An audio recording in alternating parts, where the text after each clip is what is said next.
Yeah, thank you. And I do realize that I am actually in Odense, but sorry about that. So I'm going to have the pleasure of trying to wrap it up a bit, and I have the challenge that a lot of the stuff that I was planning to say has been covered in a bit of different ways. So there will probably be a bit of overlaps to what you heard earlier, but nevertheless. I'm gonna spend a bit of time trying to actually clarify this difference between serious games and gamification, because it's annoying the hell out of me that we don't distinguish between those two things, because it's really quite different. But other than that, I'm going to dig into gamification and trying to say, okay, so there are actually two different ways of thinking about gamification, and what is kind of the difference between those two. So there's kind of the idealist and the instrumentalist, and I'll try to look a bit at that and then come with a few examples. Yeah. So I'll just race through the first one. I'm also from psychology, have a PhD in games and learning, have been developing a lot of games, writing some books, and come from Serious Games Interactive, where we are currently around 30 people. We've been doing, I think, more than 100 projects, not counting so much more, but been doing all kinds of shapes and sizes. And are also involved in a number of research projects. These ones are then mainly the European ones, because they like that you mention them, so they, yeah. But it's very different, and it also shows quite nicely how broadly this field of serious games and gamification really is.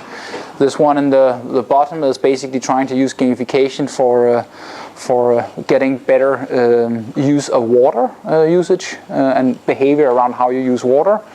And up here we have something around training Volvo and Opel employees in assembly training, yeah. So it's very different, and I mean it's very different ways of thinking about games and gamification.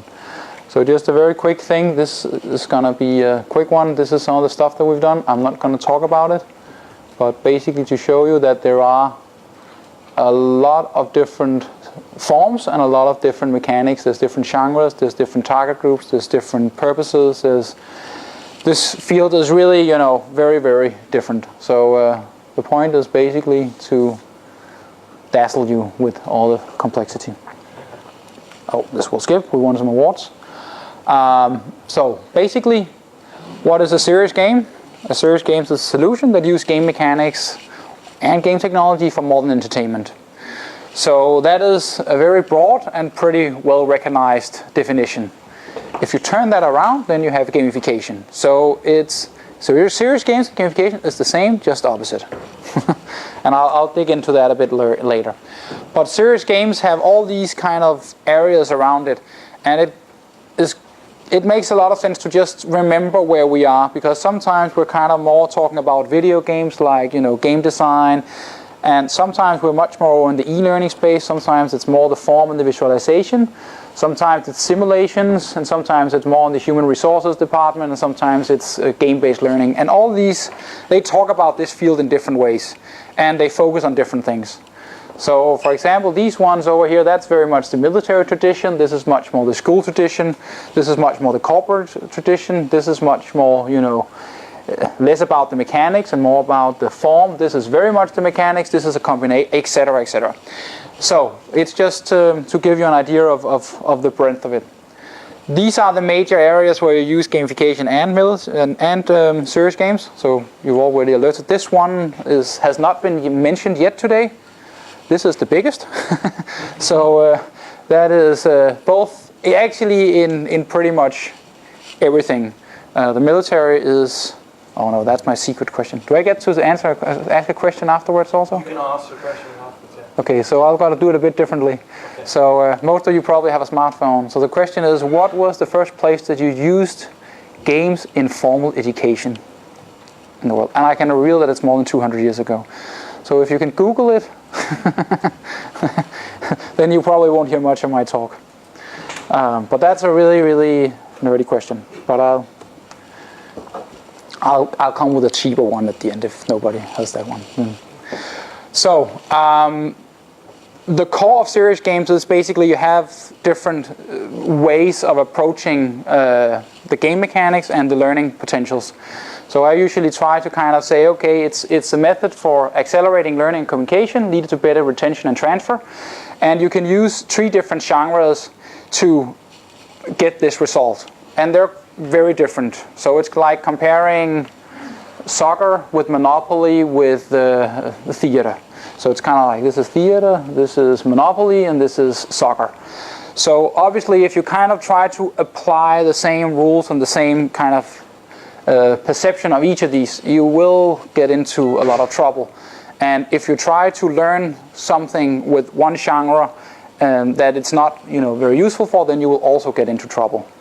So for example, if you're trying to take the real life world, if you're trying to teach financial skills in a soccer game, running around kicking a ball, you could do it. It's not going to be that tricky. You could in theory have a ball, and then you could have on the left side of the goal there's dollars, and the right side there's pounds, and then you have to hit the ball and hit one of them, and then you've learned something. Doesn't make sense. That's how you make a lot of learning games. So the point is really to say that each genre has different things that they're good at learning based on how their mechanics are structured. So the strategic one is system driven, the role-playing is narrative driven, and the action games are very skills driven. So you have to map that with the things that you're trying to achieve. And if you don't do that, you get yourself into trouble. I've just brought this small slide. We haven't talked that much about that either. I mean, does it work? This is a meta study of covering 55 studies with 6,476 different respondents, and they've tried to look across all these different simulations and game-based learning and compare it to case studies, classroom training, etc. And what they find is that motivation is higher, it's easier to apply and use the knowledge, and you tend to remember it better. As you see on these small percentages, 14%, 5%, 9%, it's not like it's 500% better. But if you kind of add up these things and then it's actually it adds up. And the thing is also that this thing is obviously both good teaching and bad games. So it's also we're still in a learning process, and I think there's probably more people doing bad gamification and bad serious games than doing bad classroom training and case studies. So I think in that regard, a meta study like that would be skewed towards the non-game things. So why is it that this is at all interesting? What is it? I mean, this is a very kind of media perspective on it. But if you talk about television, radio, newspapers, then you're reading, you're listening, you're viewing. It's passive reception, it's linear media. It's, you do it once, then it's over. You very often do it yourself. When you talk about games, it's something, it's much more active. It's something you're doing, it's something you're experiencing. Although it's in a virtual world, then you're taking active choices, you're interacting with the story, you're repeating things in different ways, and you're very often doing it together. So this is basically just to say, what is it that really differentiates on a very kind of core level games from any other medium. And this is probably at least some part of the puzzle. But again, it really depends on what kind of genre, what kind of target group, etc. What is it really that you focus on? A serious game is really a closed universe. You can say it's a virtual universe of something. The way we usually describe it in our company is that it's about problem-centered learning. It's about when you solve problems, then you get satisfaction. And any game is constructed in a way so when you play it, you're actually learning and you're solving some challenges and problems. And as you get better, you get new problems and new challenges. And this is quite different from most other media forms. That was the very, very, very quick and dirty serious games. Just to kind of say that's what serious games are. Now let's look at what gamification is. So gamification is integrating game dynamics into a site, service, activity, community, content, or campaign in order to encourage a certain behavior, attitude, or skill. I'm not entirely sure who I stole this from. It's probably a mix of 5 or 6 different people. But this is pretty much the the idea. And the point is that, as we talked about, this is a borderline example. And the reason why it's borderline is because they should have had this. Now it's gamification. So the idea is basically that, you know, you have an activity. Usually you'll use these ones. We want them to use these ones. We make it fun. But we don't really use any, you can say, points or gamification or anything to do that. But just putting up points, that would actually change it into to a gamification classic example. Another thing that's interesting, if you look at this study, then the idea is, of course, that more people use the stairs because it's fun. Now, the question is, what would happen if I put in this mechanic, do you think? Do you think that people will continue to use the stairs because they're fun? Or do you think they would start running up this one to get on the high score? So this is just, the important point is really here, gamification is not about fun. It's about structures and reward system and feedback loops. So and take my word, I haven't done the experiment, so this is, if anyone has, it would be really fun. I'm very certain that it would skew it towards, you know, people starting competing and running up these ones. There would still be the hippies, you know, having fun, but it would definitely skew the results towards the competitive thing. Goddamn hippies. So just to put them across from your serious games are about developing new, finite, and unique solutions based on game mechanics and game technology. Gamification is about developing new structures and incentives around existing experiences. So this is, I mean, in theory they have a lot in common. In reality, when you're doing them, I mean, we do a lot of serious games. We do quite few gamification projects. They're very, very different in how you're doing and the process around developing them. The gamification, this is another kind of, also just to kind of, I mean, gamification is a lot about manipulation. I mean, it's important to understand the history of where it came from. So this is usually what you kind of call the history of gamification. So you had in the way back, you had cash incentives to do stuff, then you got your coupon codes, then you got your loyalty system. And today, you're increasingly using what you could call virtual rewards. And the beauty of virtual rewards are that they're free. So people will run and click a button in Farmville for 2 days straight at 2:35 a.m. in the morning to get the super harvest or grind or whatever. It doesn't cost very much to make a virtual tractor compared to what people are willing to invest in it. And very often also what they're willing to pay for it. If you look at Farmville, all these games, it's insane what they can charge for virtual rewards because they're coupled to something called status, which is what gamification is really about. Namely, exploiting our desire for status. So the way that fundamentally these gamification systems are usually worked is that there's some kind of challenge, there's a win condition, there's a rewards, and those rewards are usually either as achievements that is tied to social status.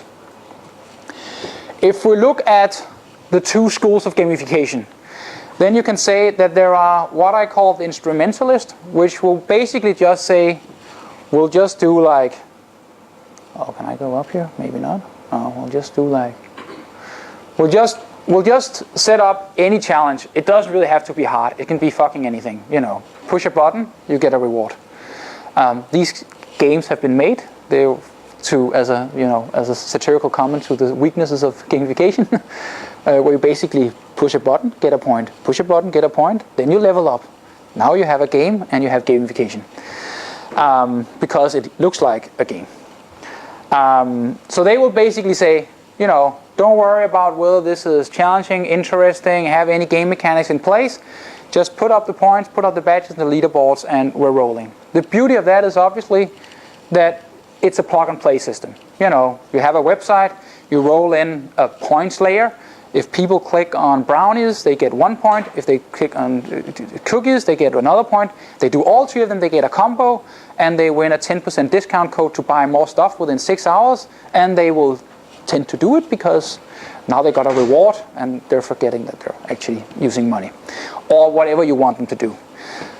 This is what 99% people think gamification is. This is what 99% of the solution developed is.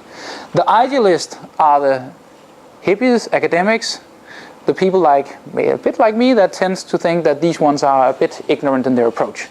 That is not to say that this is not working. The problem is that this is actually working fairly well on at least a short-term level.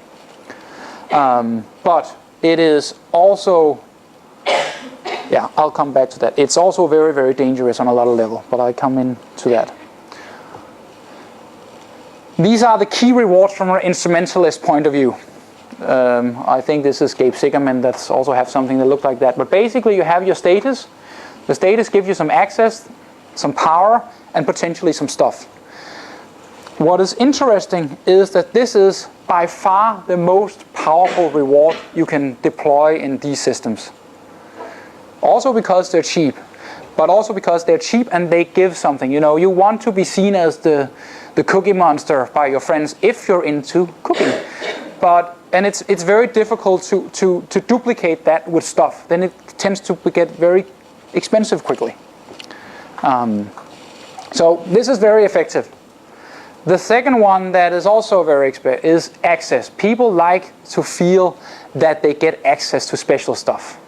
You know, the VIP room, the lounge, the community. Things are not really that interesting if you can just get there. So you also use that as part of your reward systems. The third one that is also very effective is power. People like to decide, they like to feel they have an influence. So what you can do is obviously say, yeah, okay, so now you spend 10,000 crowns in Farmville. I'll invite you for a talk about what we should do better so I can get even more money about, and you will enforce that on the rest of the players, and now you have powers that nobody else have. And then of course you can give them virtual and physical stuff. And that also kind of works, but I mean the idea is that most of the time it goes like this. Again, like Andreas said in his talk, this is really kind of early days, so we don't have the hardcore evidence in any way to support these things. But this is, it would be very interesting to scrutinize this from spending a bit more time than the people have done, because the other key reward from kind of an idealist perspective, so this is for example the Sebastian Dieter thing that was mentioned earlier, is that what is really important as the reward system is much more about this is meaningful, I have my autonomy, I master this. It's very different reward system. So I'm not playing football to win. I'm playing football to feel a sense of accomplishment and mastery and fulfillment. And if the winning condition reinforces that mastery, then it's good. But if it doesn't really reinforce anything, then it falls to pieces at some point. So this is kind of the tricky part is, of course, that these things will probably make gamification more powerful, but they're more difficult to design, they're more costly, and they are not, you know, just replicated or duplicated across knowledge domains. You have to really design it for specific use. Yeah. So just to kind of explain very fundamentally, so how does this really work? I mean, we have a few things here, but basically usually you have an experience system, you have rapid, frequent feedback, you have some degree usually of a certain uncertainty, usually you have some degree of other people for the status, for, you know, and you will usually also have short and long-term goals, and you will of course get reward for your effort. So this is kind of the core building blocks of gamification. If you have these, then chances are that you have some kind of gamified system. So this is I'm actually quite well into the talk now. This is some of the things that I see as one of the big problems. And I would say that just as also mentioned earlier, if we can use game for good, we can definitely also use it for bad. And I mean, so we really have to think carefully about how we do these things. Because trust me, people are lemmings. They're sheep. And they will very often follow if you set up these things in front of them. Some people will not, and over time they will see through the system. But very often they will do strange stuff. Just to give a small example, the hybrid car manufacturers did a small nice thing that they put in a small flower in their dashboard. And the idea was obviously that the better you drove, the better your flower kind of blossomed. So, you know, if you drew with fuel efficient and used the right thing, the flower would blossom. They then got some reports from some unintended behavior, namely that people were driving very, very slowly on highways. It was maybe not that much, but it is just a very kind of vivid example of that this can, you know, really lead to some quite direct consequences, because people start to navigate after the systems and the rewards and the goals you set up. Just like the entire discussion about the school system, that, you know, when you start to test people on X, they will focus on X, they will aim for X, and they will maybe forget about Y and Z. And it is a very kind of powerful tool if you're not careful about it. The first one, I mean, is basically that it's gamification. We're still kind of to see whether it can actually cover everybody. I mean, is it really kind of for, you know, elderly people, you know, the young people, I mean, yeah. Then there's this pseudo victory, which is basically this about that you may cheat people initially. And you may do it the first 7 times with, you know, the cooking recipe, whatever. But at some point they may realize that it's a pseudo victory. Just like they may realize with a Foursquare, and that might be the reason why it's seeing somewhat of declined. So what? I'm checking in at the bakery for the 12th time, 11 more times than my neighbor. I mean, there's no mastery, there's no achievement, it's not very meaningful. The only thing you communicate is really something very kind of superficial. And it's not hard in any way. There's nothing related to it as such. Then there's this, bad term, participation bandwidth, but it's basically about the fact that it might right now be easy to do this because people don't know it, but at some point it will be harder and harder to actually make something that's interesting enough and different enough to actually, you know, sustain this. And there will be a lot of, you know, oh, this is new and interesting, I'll try that, which, you know, yeah. And then there's probably the most, I would say, dangerous one of them, which is also something that is slightly controversial, but that Andreas might know more about it than me. It's been a while. But basically, the idea that if you have extrinsic motivation, if you're walking around on the street, and I'm saying, okay, I'm not going to cross the red lights because I'm afraid of getting a fine, then that's kind of an intrinsic system that's set up for me to not do stuff.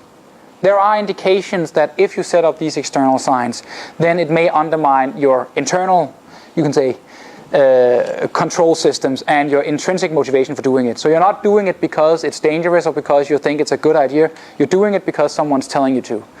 And at some point, if that is taken away, or there's not those extrinsic motivations in a certain situation, then it might get problematic. The big controversy is whether it is actually transferable. I mean, some even think that, you know, you played the piano, you loved it, and now you go to a competition, and that undermines the love you had for the piano because you're starting to put up extrinsic motivations for actually something that was a intrinsically driven experience. And obviously, that is a very, you know, dangerous thing, because that basically means that it's kind of a hamster wheel where we have to run faster and faster. And, you know, why are you going to school? Well, I'm doing it to get a grade. No, you're not going in school to get a good grade. You're doing it because it's, you know, to learn something, to become a better person, to, you know, be part of, you know, democracy, etc., etc. No, I'm not. I'm doing it to get a grade, or I'm getting a grade to get into university. And those places we're kind of undermining some of our, you know, well, without being too dramatic, but some of the very fundamental systems of society. So I'm just saying that we need to be pretty careful how we do this, and it would be really, really good to get some more serious research into this, because right now very few people actually know what this is going to lead to. Who has done this? We've done something for British American Tobacco, the evil empire. They're nice people, trust me. Well, they basically wanted to recruit people. I would say that this is I think this is this is before we talked about gamification. This actually goes all the way back to 2007, and they've been running it a few years after that. I still think they're actually running it now and then. But the idea is basically that you want to recruit students, and usually they went to a university, and then they say, oh, you know, come and work for British American Tobacco. We're really cool. They didn't get a lot of applicants. So what they said instead was, you know, this is us. This is what we're doing. We made a game. Come in and check it out, and then let's see if you're worth working for us. So they flipped things a bit around.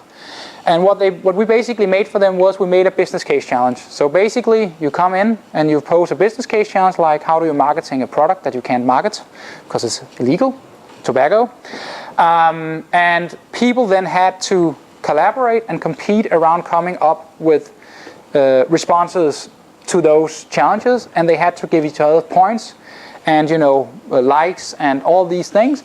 And as they did that, they got more points, and then they got more power in the system, and as you know, and then there was a high score. And the end, then British American Tobacco, you know, identified the high achievers based on this business case challenge, and they were invited to a booth camp in London, I think it was. And what they got out of this, I mean, this is a quote from BAT. By indirectly assessing students during the game, we could fast-track strong candidates through our recruitment scheme, which ended up in several job offers and a fraction of our normal recruitment cost. So what they're doing is actually they're setting up a game system to mimic the interview process and getting people to do something that they would probably normally not do. And doing some of them would not have applied for BAT. Some of them would definitely not have spent upwards of 80 hours, you know, going through this stuff. So, I mean, this is, you know, one, and it looks very much like this. If somebody of you are software people, this is a cool site. If you don't know it, it's basically for nerds. And what you can do is you can post a question, and when you post a question, you can add points from your account. And the more the harder the question, the more points you want to use to get a response, and then people will respond to it. You will accept the response, and they will go up in a high score. And as they're shown in that high score for specific domain knowledge, they will potentially get leads into that area. So it's basically a way of gamifying, helping people that then materializes in a very specific real-life achievement reward, which is you get more clients. And this last step is what is missing in a lot of gamification effort, namely that there's not really any real achievement or any real reward tied into the game activity you play around with. So we talked with SCAT at some point and tried to convince them they should do a gamification of their tax system, and trying to say, okay, so now, you know, if you progress them and say, okay, now you can hand it in your taxes in the right way in 5 years, and you went ahead of time, and you didn't get any punishment, and you didn't call and ask questions, then you should actually get some rewards for that, you know. And it should be a real life thing. It should, for example, be, you know, you don't have to send in your accounts because, you know, we know you're doing your shit. You know, real life. They were, you know, and you know, trying to make systems like that. So, I mean, for example, in France, they actually have, you know, you don't pay VAT unless you have a certain size. Well, never mind, I'm digressing slightly. But I mean, the idea is that it's very hard to get people to actually do the real physical link-in. And it's actually very important for it to really work, because otherwise you're not really showing the system, the people that you believe in this system. Because obviously if BAT had removed the we'll hire the candidates for boot camp, then it would just be a fluffy, empty exercise of, you know, pissing around and you know, misusing people's time. This is also a pretty interesting ribbon hero. Do people know it? Maybe they've seen the talk before, but it's basically a small level up tool that you can install as part of Microsoft Office.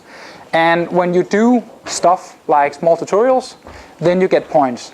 So instead of doing these very boring, now you'll learn how to do mail merge, or now you'll learn how to do, you know, copy and paste with a special formatting tool, then you take a small kind of the ribbon hero to kind of steer you through these, and as you do it quickly, good, you get points and you level up.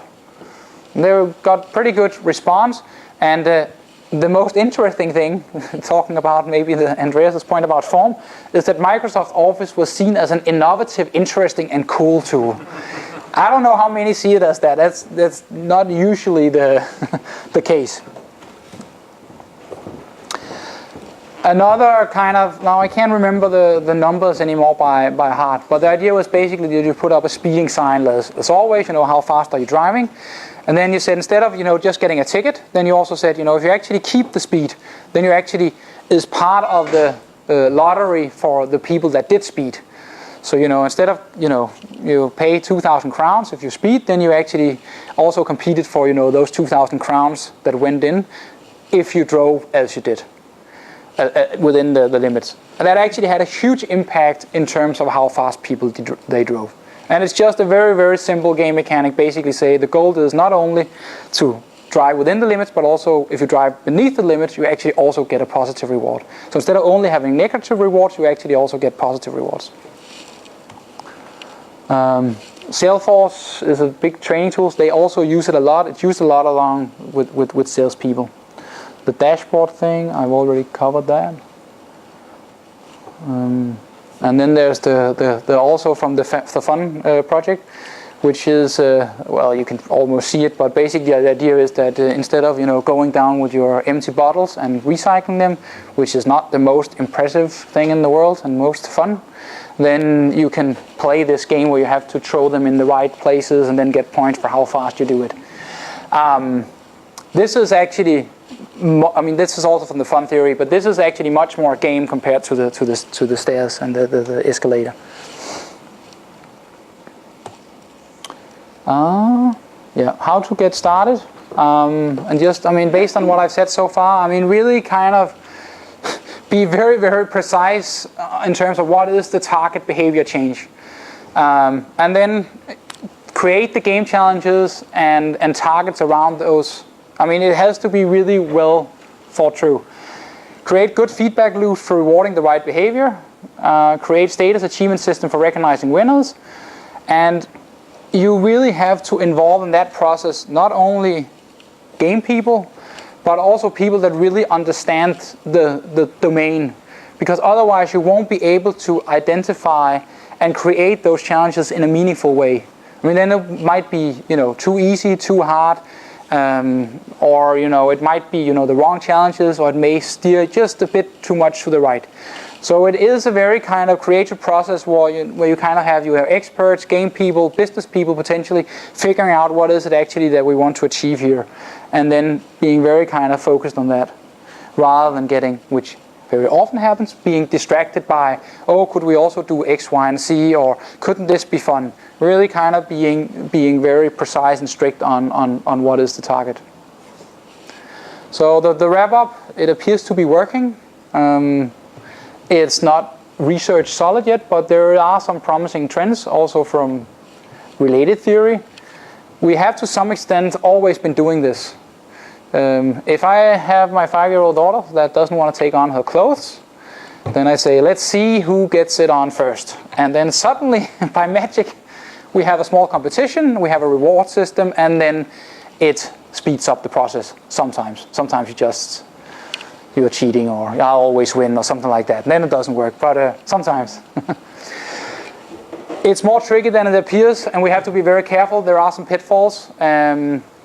And we have to, really have more evidence exactly how to do it.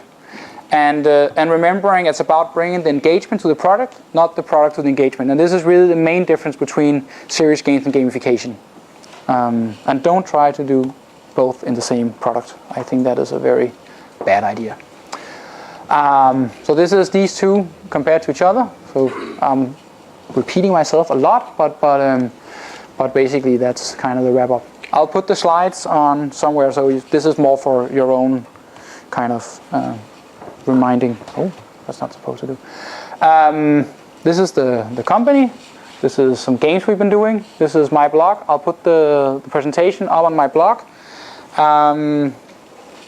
This is a new project that might be of special interest to this audience. This is a multiplayer online universe for chronic patients that has been launched with Region Zealand yesterday, 2 days ago, I think. which basically tries to help them getting a better and more healthy life, fundamentally. I'm not actually sure whether it's publicly available. Do you know that, Jeppe? Can you get into it? I think so. Yeah, so it's called helbredsprofilen.dk, if you're curious. We've also done a number of other health projects. On this one, there's a slide deck from the Games for Health thing in Amsterdam, where I try to go through the 5 or 6 case studies that we have, which are very, very different, all the way from rehabilitation to brain training to with Frederick. So there's a very good mix of stuff in there. I think that was it, and then yeah. It's good. Does anybody have the answer to the question set earlier on? Oh, I have. Yeah, so I can repeat. So basically, what was the first use of games for formal education, and who did it? Even the country. Greece. Prussia is. So the Prussian army in 1804 decided that they needed to do something with their Kriegsspiel. And then they did that. Congratulations, you won a bag. No. I have another one. That shouldn't be... we haven't had anything on strategy games, I think. No, we haven't. So, yeah, so we should have a... that'll be nerdish. Any questions, though? Yeah, let's take some questions. So at the back, so say your name. Yeah, my name is Thomas, and I represent Region Zealand, but not the part That part. that made that game for. But I would just like to ask if I had some money and I would like to buy a product from a company like yours or another company that makes, for example, Similar. serious games, what would be your advice when working with a game company producing these pretty complicated games? And mostly I'm interested in how do you understand the context of the problem you're working with? Yeah. I mean, I sometimes say that we take a small minor in the context that we're working in. Obviously, we'll never get experts, but it is really a question of us also to a large extent sitting together with the knowledge experts and you know, talking back and forth. What is the knowledge in that domain? How does it map up with the game mechanics and the learning goals that we have? And that can take anywhere from, you know, 1 or 2 workshops to, in theory, several months. And that depends very much on the complexity of the field. So we did something with the World Bank, which was probably the most complex we've done so far. And we've done something which is basically, maybe with Frederick that just left, which is basically maybe, you know, about memory, where it's basically, you know, like a memory game for elderly people to kind of, and I mean, that was quite, I mean, so there's a very huge kind of variety in that. I would say that, I mean, normally we're always, you know, we're not, you know, you don't have to pay us at once. So, you know, shoot an email or, you know, give us a call and then, you know, we can have a chat about it. Because, I mean, if you're applying for money or funding or, then it's sometimes you can save yourself a bit of a hassle if you take that initial chat. We've done that in the past with some success at least. Yeah. Any more questions, Morten? One of the things I noticed when you had your 2 slides about the key rewards for the instrumentalists and the idealists. Yeah. It was my impression that when you were looking at your rewards for the instrumentalists, they were very much group things, social things. Mm. And when you looked at it from the idealist point of view, it was very individual. Yeah, that's interesting. In, mastery and so Yeah. on. So this kind of begs the question if it's a cultural thing you are working with them. Yeah, I don't think necessarily that mastery needs to be tied down to individual skills. I mean, obviously it can, but it doesn't necessarily have to. I mean, you can also have collaborative teamwork in Counter-Strike or, you know, in World of Warcraft or similar. But I think there's definitely a point that a lot of the instrumentalist is tied up on status, and status is rewarded in a social setting for it to really be meaningful. It doesn't have to necessarily, but it very often is. So there is probably some kind of skewedness in that. I think you should. I'm not sure if one or the other is culture loaded. There's definitely a tendency for the instrumentalist to lean more towards the behavioristic and the American tradition, whereas the idealist has a stronger footing in Europe, where you're a bit more... But they don't seem to be mutually exclusive. No, definitely not. Definitely not. Support each other. Yes, absolutely.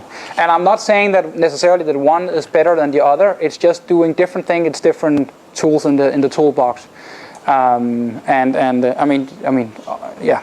So but I mean, just a very small. I mean, culture is obviously extremely important. I mean, the way that what you can do in Europe and the US is, I mean, is not the same. I mean, when you play games in Asia, you are allowed to cheat, in the sense that if you buy stuff, it's fine, that it empowers you in the game world. So, you know, if I spend $1,000, I get a big tank and I can kill everybody. From a European perspective, that's not really kind of cool.